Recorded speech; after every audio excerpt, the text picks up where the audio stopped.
se plantean el tema de la libertad, que va a ser el gran tema de él como escritor y como intelectual.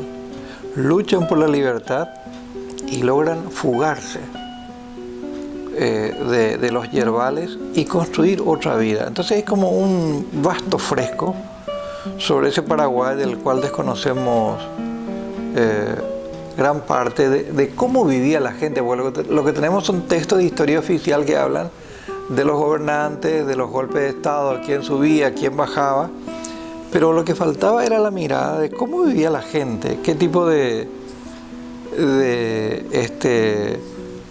condiciones tenía para subsistir, qué tipo de cosas le apretaban el zapato y cómo era oprimida esa gente, ¿verdad? Y entonces él da, en clave literaria por supuesto, da esa visión conjugando un poco los símbolos de esa realidad transmutados a la literatura, pero también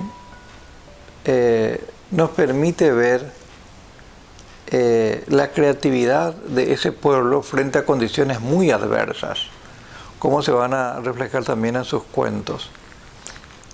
Él considera una de las novelas que parte de la trilogía del poder, va a decir él. Donde está Hijo de Hombre, está el Supremo, donde toma la figura de Francia, y está El Fiscal, donde aborda la figura de Stroessner. De manera que él crea estas obras que son una indagación profunda sobre la historia social del Paraguay y nos da un enfoque o nos permite una aproximación más allá de lo que son los textos de historia propiamente dichos, ¿verdad?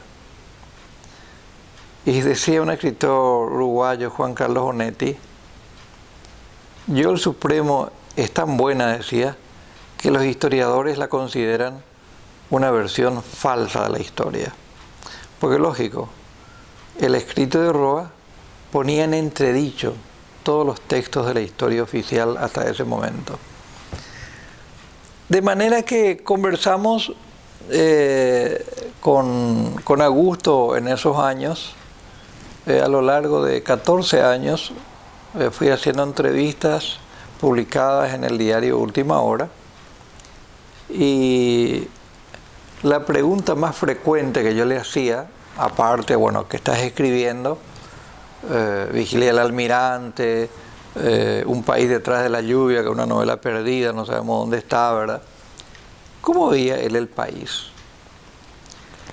Y él renueva su visión de los años 40, 50, que eran la libertad, la democracia, pero ya caída la dictadura, él dice, pone un poco de énfasis en lo que llamaríamos hoy los derechos sociales.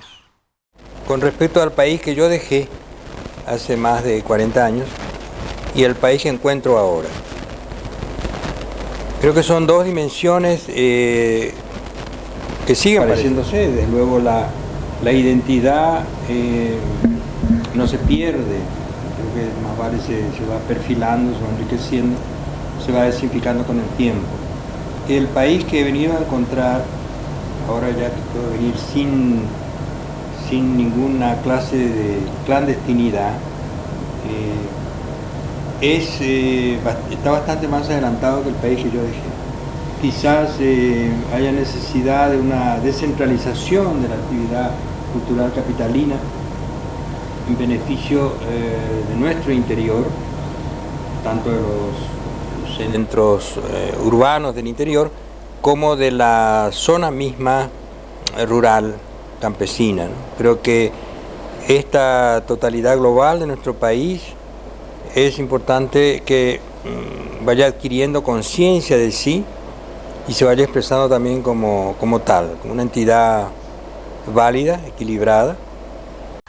Hablaba de la necesidad de que, por ejemplo, los indígenas recuperaran sus territorios ancestrales, porque decía, son como almas en penas que vagan por sus antiguos territorios.